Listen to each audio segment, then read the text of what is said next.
Imagine Petrograd, engulfed in the flames of revolution. Through streets echoing with gunshots and cries, a British diplomat moves, clutching a nondescript satchel. Inside, crumpled and scratched, lies a treasure capable of changing the fate of an entire dynasty. The Vladimir Tiara. The official version claims it was a brilliant rescue operation. But what if, behind the sparkle of diamonds, lies a history far more dramatic than we've been led to believe? Today, we'll separate the whispers from the truth and discover the true cost at which this imperial masterpiece was snatched from the fires of history to become a principal jewel of the British crown. To grasp the true significance of the Vladimir Tiara, we must transport ourselves to St. Petersburg in 1874. This was an era of dizzying luxury and the frozen grandeur of the Russian Empire under the scepter of Alexander II. The Romanov imperial court was the richest and most dazzling in the world. Here, the sparkle of diamonds wasn't merely adornment, it was a political language speaking of power, status, and ambition. Every ball, every social outing was a silent battle for influence, and jewelry served as the heavy artillery in this opulent war. At the epicenter of this world stood Grand Duke Vladimir Alexandrovich, the emperor's third son. His wedding to German Princess Marie of Mecklenburg-Schwerin, who adopted the Orthodox name Maria Pavlovna, was slated to be the event of the decade. The bride, endowed with a sharp mind, an iron will, and an insatiable desire to be first, quickly earned the court nickname the greatest of Grand Duchesses. Her own court at the Vladimir Palace would become an unofficial alternative to the formal one, and for such an influential hostess, she needed treasures capable of eclipsing anything seen before. A wedding gift from the groom couldn't be just a pretty bauble, it had to be a statement, a demonstration of the Romanovs' inexhaustible riches and a symbol of a powerful new alliance. Grand Duke Vladimir turned to jewelers whose name had been synonymous with imperial splendor long before the world knew of Fabergé. He placed his order with the Bolin jewelry house, the oldest firm to have served 6 generations of Russian emperors. Karl Edward Bolin, the court jeweler, was tasked with creating something truly exceptional. Something that would combine classical elegance with the boldness inherent in the future owner's character. Bolin was renowned for his impeccable taste and his skill in working with the highest quality stones, transforming them not merely into adornments, but into genuine works of art, worthy of a monarch's treasury. The concept proposed by the jeweler was ingenious in its conciseness and magnificence. 15 intertwining diamond rings studded with old cut stones that would catch and multiply even the dimmest candlelight. Each ring, a symbol of eternity and unbreakable bonds. And at the center of each, like drops of frozen moonlight, large pear-shaped pearls gracefully swayed. The choice of pearls was no accident. Since ancient times, they had been associated with purity, wisdom, and noble origin. The tiara, crafted by Bolin, was more than just a diadem. It was a crown of light and the sea's tears, a hymn to imperial grandeur and an ode to the beauty of the woman destined to wear it for almost half a century. She had no idea that embedded within the very design of this masterpiece was a secret that decades later would allow it to be reborn. Let's momentarily set history aside and allow ourselves to examine this masterpiece as the jeweler himself might have seen it. The Vladimir Tiara is not a monolithic crown, but an airy, almost weightless construction, fashioned from light and movement. Its architectural foundation is an open-work lattice of 15 intertwining rings crafted from platinum and gold. Each ring, like a frozen drop of water on a spider web, is completely studded with old-cut diamonds. It is within these diamonds that the tiara's soul truly resides. Unlike modern stones, with their laser precision and cold brilliance, these diamonds were hand-cut. Their facets, imperfect and asymmetrical, were crafted not for electric lamps, but for the lively flame of candles. Thus, they don't merely sparkle, they breathe fire. Light sinks into their depths, scattering into soft, warm sparks. The total weight of the diamonds set into the frame was equivalent to a fortune that could buy an entire regiment of guards or build a small mansion on the English embankment. But if the diamonds were the music, the pearls were its voice. From the center of each ring hung a large, perfectly matched pear-shaped pearl. These weren't just static pendants. Bolin's jewelers secured them on tiny, almost invisible platinum loops that allowed them to move freely. With the slightest turn of the head, with every step, the pearls swayed, coming alive, catching and reflecting light with their own pearlescent glow. They seemed to float in the air within their diamond orbits. In this lay Karl Bolin's hidden genius. The construction was not only elegant, but also astonishingly functional. Every element, every loop was thoughtfully designed. The weight of the tiara, despite the abundance of stones and metal, was perfectly balanced. It didn't press down on the head, it seemed to embrace it. One can imagine the Grand Duchess taking it in her hands for the first time, feeling the pleasant heft of the precious metal, cool, smooth, promising eternity. Stylistically, the tiara represented a perfect synthesis of European fashion and the Russian spirit. The intertwining ring shape alluded to classic ancient diadems, symbolizing victory and eternity. However, the sheer height and scale of the design were a clear nod to the traditional Russian kokoshnik, making the piece an unmistakably recognizable attribute of the Russian imperial family specifically. This was not just a piece of jewelry, it was an engineering marvel of its time, a symbol of unbreakable marital bonds embodied in the intertwined rings, and a symbol of purity and high status encapsulated in the sea's tears, the pearls. The Vladimir tiara was not created to lie in a velvet box. It was born to live, breathe, and move with its owner, transforming her into a mythical creature of light and mother of pearl. Though the tiara was a wedding gift, its true debut, the one that turned it into a legend, didn't happen in the quietude of palace chambers, but in the dazzling whirlwind of one of the grand balls in the Nikolaevsky Hall of the Winter Palace. Imagine the spectacle, thousands of candles reflecting in gold leaf and mirrors, an orchestra playing a mazurka, and the air buzzing with the rustle of silk, the soft clinking of orders, and whispered conversations in French. Here, among the empire's high society, every glance was an assessment, and every piece of jewelry a declaration. And then, the doors swung open, and Grand Duchess Maria Pavlovna entered the hall. This evening, she wasn't just another Romanov. She was the embodiment of imperial might.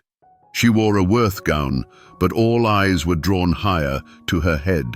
The Vladimir tiara appeared before society for the first time, and the effect was like a burst of a flash grenade. It was the apotheosis of her ensemble, the final chord that transformed the elegant Grand Duchess into the undisputed queen of the ball.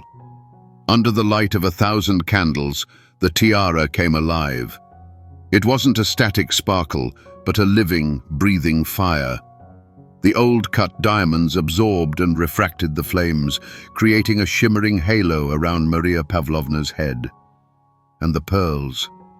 With every step, with every slight bow, they swayed gracefully within their diamond rings, like drops of moonlight dancing in time with the music. The sight was mesmerizing, almost ethereal. She didn't merely wear the tiara, she commanded the light. A wave of reaction swept through the hall. Admiration in some eyes, barely concealed envy in others. Court ladies, whose own treasures had seemed the pinnacle of perfection just a minute before, suddenly felt like dim shadows. Men, diplomats, and military officers understood the language of power better than anyone, and they saw more than just a jewel. They saw a silent challenge, a declaration that the mistress of the Vladimir Palace was a force to be reckoned with by all, including the Empress herself. That evening, a legend was born. The tiara ceased to be merely jewel number so-and-so from Maria Pavlovna's casket. It gained a name, the Vladimir tiara, and became inseparable from its owner. Newspapers and society columnists the next day would gush with delight describing her entrance. From that moment on, the Vladimir tiara became the Grand Duchess's calling card, her crown, her weapon in the brilliant and ruthless war for influence at the last Russian court. For the next 40 years, the Vladimir tiara and Grand Duchess Maria Pavlovna were inseparable. It became her crown, her banner, an integral part of her identity. While the official imperial court under Nicholas II and the reclusive Empress Alexandra Feodorovna increasingly faded into the background, the Vladimir Palace on the Neva River transformed into the true center of the empire's social, political, and cultural life. And over this brilliant, intriguing, and dangerous world, Maria Pavlovna reigned, her tiara shining on her head. This piece of jewelry wasn't something reserved for special occasions. It was her uniform. Maria Pavlovna wore the Vladimir tiara to state receptions at the Winter Palace, to diplomatic soirees, to charity bazaars, and of course, to the legendary balls in her own palace. When the Grand Duchess appeared in the tiara, it was a signal that the event held the highest status. Her entrance was a meticulously planned theatrical production, with the tiara playing the starring role. Its light drew all eyes, its swaying pearls mesmerized, and its owner, draped in this radiance, seemed unreachable and omnipotent. Dozens of portraits and photographs exist where she is captured in her favorite ornament. In them, we see how the tiara became an extension of herself. She wore it with a proud posture that spoke more than any words. For Maria Pavlovna, it was not just an accessory, but a talisman of power. She knew the impression this crown of light created and ruthlessly exploited it. In the unspoken rivalry with Empress Alexandra Feodorovna, whose beauty was colder and more austere, Maria Pavlovna's vibrant and dynamic tiara was her trump card, a symbol of her energy and influence. Within the walls of the Vladimir Palace, under this diamond halo, destinies were decided. Ministers sought her favor, foreign ambassadors hung on her every word, and young guard officers dreamed of an invitation to her balls. The tiara was a silent witness to the most candid political discussions, secret alliances, and palace intrigues. If its diamonds could speak, they would reveal more secrets than all the archives of the secret police. She wore it during moments of personal triumph as well. At the weddings of her children, Kirill, Boris, and Andrei, and her daughter Elena, the tiara glittered on the head of the family matriarch, blessing new unions and strengthening the position of the Vladimirovichy clan. The ornament, received on her own wedding day, became a symbol of continuity and the indestructibility of her house. But the Golden Age was drawing to a close. The last great costume ball of 1903 in the Winter Palace became the apotheosis and, simultaneously, the swan song of old Russia. Maria Pavlovna, of course, was there, and her tiara shone brighter than ever. No one at the time could have guessed that very soon this splendor would be swept away by the whirlwind of war and revolution, and that the fate of this treasure would prove as dramatic as that of the entire Russian Empire. The Golden Age shattered with the thunderous roar of a crumbling empire. 1917. The revolution swept away the very world where Maria Pavlovna had reigned as queen. The dazzling sparkle of grand balls gave way to the fiery glow of infernos, and applause was replaced by the chilling crack of gunshots. The Grand Duchess, once among Russia's most influential women, found herself transformed from a figure of power into a mere target. She understood. This wasn't merely about losing her exalted status, but about sheer survival. And as the Bolsheviks hunted down the Romanovs, they also relentlessly pursued their legendary treasures. The Vladimir tiara, that very emblem of her power, now became a perilous testament to her past. At this precise moment, a figure straight out of a thrilling spy novel emerged onto the scene. Albert Stopford, a British aristocrat, an antiquarian, and the Grand Duchess, Maria Pavlovna's most trusted confidant. Armed with diplomatic immunity and nerves of steel, he was her sole remaining hope. The mission she entrusted to him was nothing short of suicidal: to infiltrate the Vladimir Palace, which was already under intense surveillance, and smuggle her most prized jewels out of the country. What transpired next became the stuff of legend.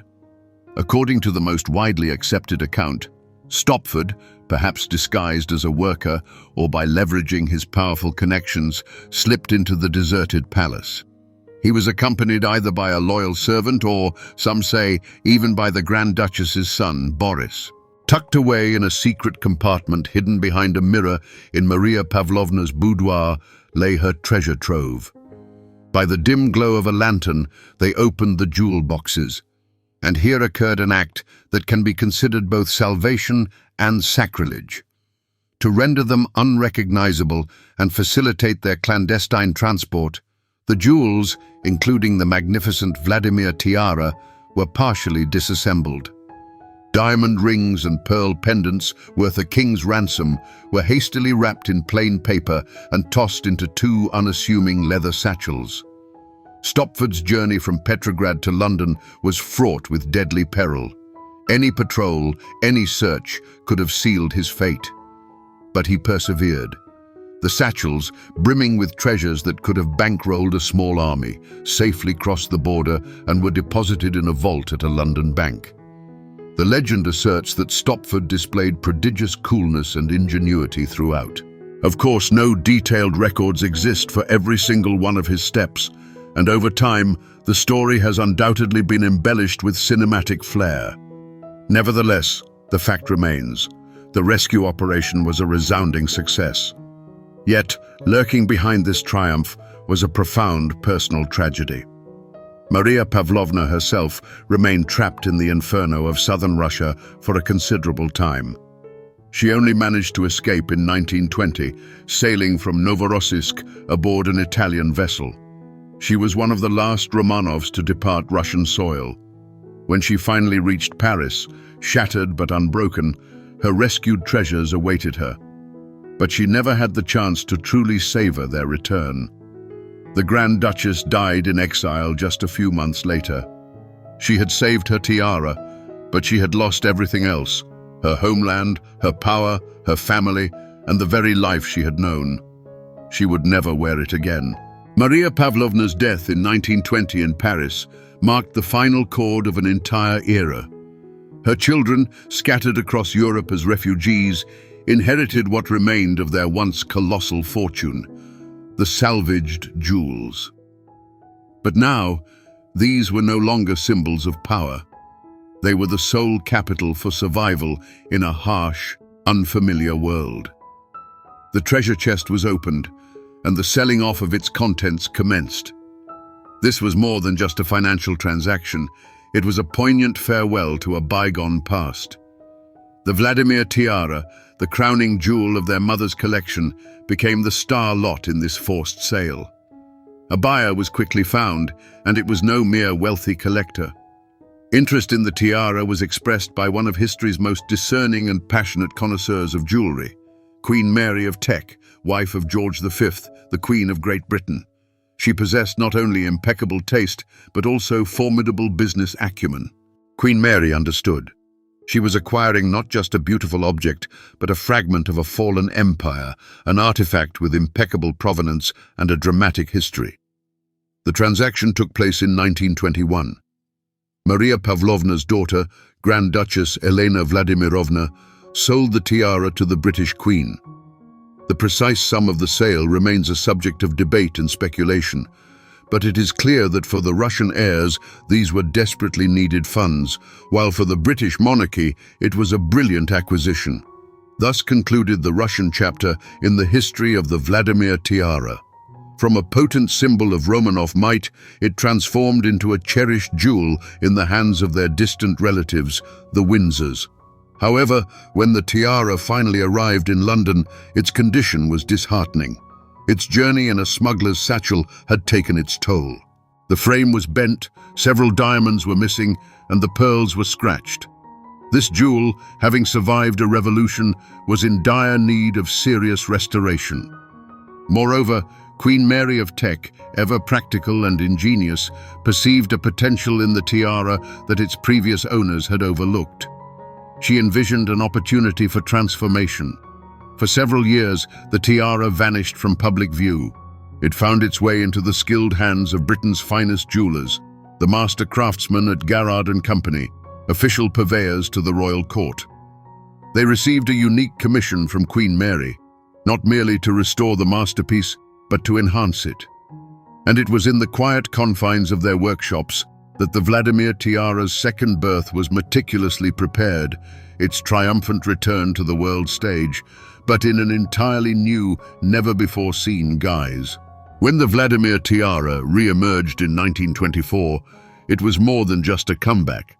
It was a complete, breathtaking transformation.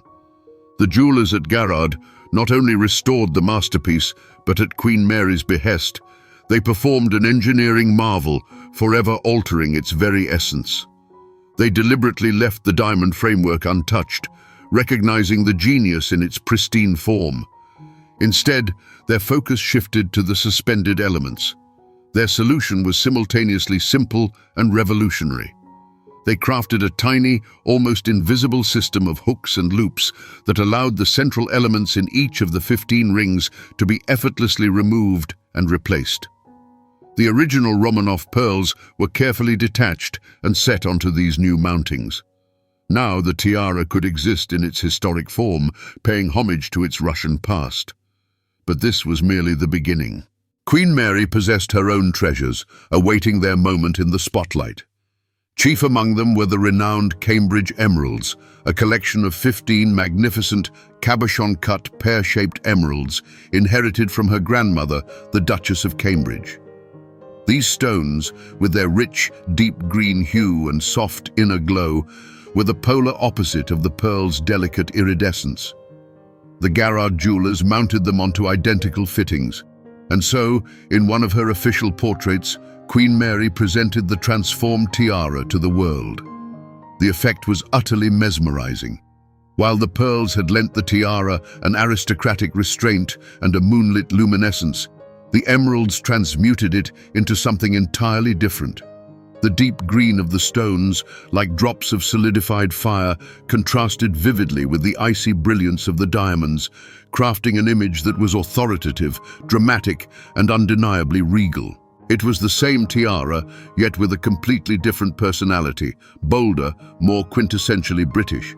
Thus, the Vladimir tiara acquired its unique triple identity. Now, it was not one, but 3 distinct jewels. There was the pearl variant, elegant and nostalgic. There was the emerald variant, majestic and imperial. And a third, unexpected option, which future generations would come to adore. The widow's or blind version, worn entirely without suspensions, leaving only the pure graphic structure of the diamond rings. This streamlined, almost avant-garde appearance showcased the perfection of Bolin's original design. This second birth elevated the tiara's value to an unparalleled height. It was no longer simply a rescued Russian treasure. It became a living symbol of the British monarchy's continuity and adaptability, a bridge between 2 great dynasties. Its capacity for transformation made it not a mere museum piece, but the most versatile and beloved adornment in the Windsor treasury. After Queen Mary's passing in 1953, the tiara was bequeathed to her granddaughter, the young Queen Elizabeth II. And it was in her hands throughout her 70-year reign that the Vladimir tiara achieved its ultimate, world-renowned status. Elizabeth made it her undeniable favorite. No other piece of jewelry, with the possible exception of the state imperial crown, was so firmly associated with her. We've seen this tiara in countless official portraits, on banknotes and coins, and during crucial state visits. It became as much a symbol of her era as her ubiquitous handbag or her beloved corgis. Today, the Vladimir tiara is not merely an exhibit under glass. It is an active, living part of the British monarchy's treasury. Formally, it belongs to the monarch's personal collection of jewels, passing from one sovereign to the next, and its current custodian is King Charles III. This means that in the future, we will likely see it adorning Queen Camilla or the Princess of Wales. It doesn't lie forgotten in the vaults of the tower. Instead, it continues to fulfill its diplomatic and ceremonial function, serving as one of the most potent instruments of the British Crown's soft power. Attempting to value it in monetary terms would be akin to pricing the Mona Lisa. Its worth is comprised of multiple layers, each of them priceless.